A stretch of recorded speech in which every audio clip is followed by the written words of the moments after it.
So certainly in terms of opening the stock market today, as your reporter had mentioned, they prohibited any short selling, and short selling quickly enough is making a bet that the value of a stock will go down, which obviously many companies in Russia, their value will go down.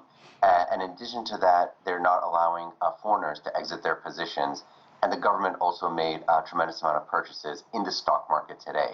So this could be so it looks like a bounce, but it may not last if and when they do go to normal trading conditions. Yeah, and to put that in perspective, I presume the government made those investments to keep the market afloat. Sure. Otherwise, what does it look like if the stock market loses 10, 20, 30, 40, however many percentage points on its first day? That would send a very negative signal to the rest of the Russian population.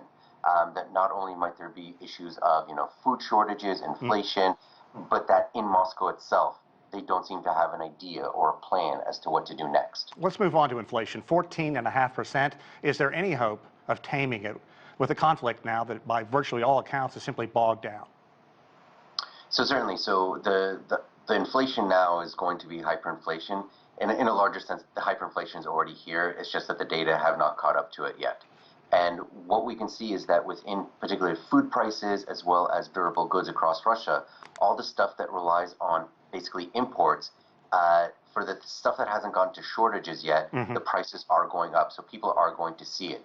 And this will bring back for Russian people very bad memories of both the 1990s, late 1990s after the currency collapse in 1998, as well as what happened in the post-Soviet collapse in the early part of the decade.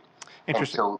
And so what that will do is it'll bring this sense of panic into people that it's not clear that the government has an idea of what to do. Now, Yuval, yesterday we reported Vladimir Putin said he wants to be paid in Russian rubles for Russian oil. Is this doable? And what happens if the so-called unfriendly nations, as he labeled them, do not agree to this? Yeah, so that's his big plan to really prop up the value of the ruble, is to have all the people who are buying oil and gas do so in rubles, so that basically they'd be propping up the value instead of using just hard currency. Because ostensibly the Russian central bank is just piling up all these US dollar and euro deliverables, receipts deliverable.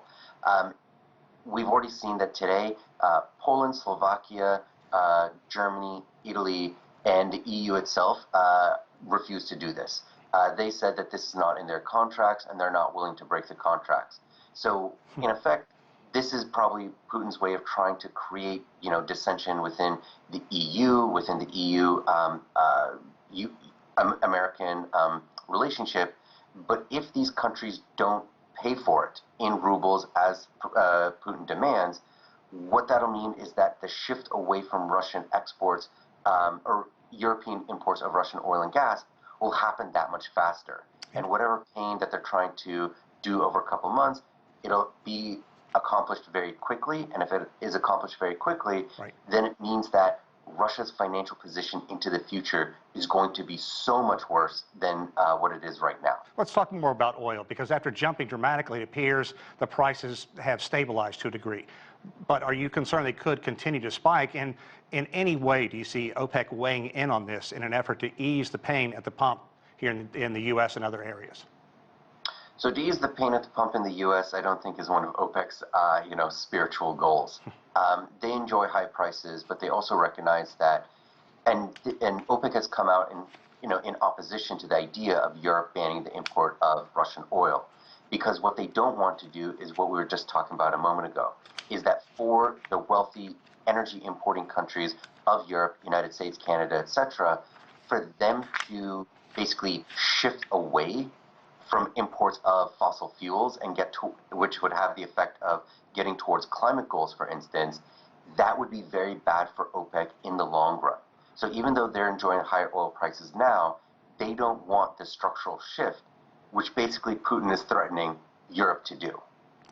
We're kind of tight on time. We only have about a minute, but one issue that is getting a great deal of attention amid the backdrop of all the human suffering is the global food supply. Now we know that French President Macron entered into this and is concerned about food shortages moving forward. So certainly, and there's no easy answer for that because food takes a long time to grow. It's a natural thing. So what we've seen in the past couple of weeks is that China in terms of their relationship with Russia, clearly had an inkling that something big was happening. So even before the war started, they really ramped up their wheat imports, and they've really created huge stockpiles of wheat to maintain the eating capabilities of their own citizen. But for countries in Middle East, North Africa, in Central Asia, they are going to face food shortages pretty quickly. President Biden noted this today, and what we can imagine is that within the United States and other countries where they are able to grow, they are going to probably try and replace those grain shortages in those other countries. Of course, that's limited by the ban on exports of fertilizer from Russia and Belarus in order to create more pressure on the West. We will just So, we'll just have to see if